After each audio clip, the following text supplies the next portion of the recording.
যখন আমি বিশ্ববিদ্যালয়ের হোস্টেলে যাওয়ার জন্য ব্যাগ গুছাচ্ছিলাম তখন আমার সৎমা আমাকে একটা বাসি দুধের প্যাকেট ধরিয়ে দিয়েছিল আর বলেছিল সেটা যেন আমি হোস্টেলে গিয়ে খাই। আর আমার বাবা সোজা আমাকে বলে দিলেন তিনি আমার পড়াশোনা খরচ দিতে পারবেন না, তার নতুন স্ত্রীর মেয়ে মানে আমার সৎ বোনের পার্টি নাকি তার জন্য বেশি জরুরি। কিন্তু ভাগ্য সে আমাকে আমার কল্পনার চেয়ে অনেক বেশি কিছু দিয়েছিল।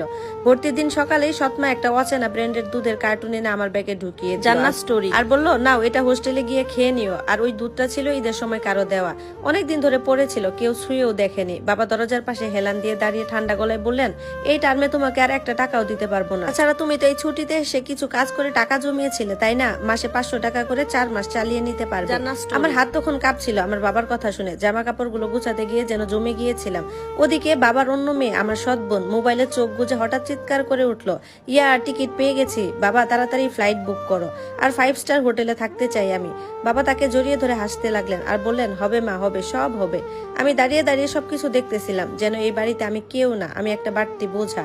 হঠাৎ ফোনে একটা মেসেজ এলো ব্যাংক থেকে, আমার নামে 8 লাখ টাকার ফিক্সড ডিপোজিট।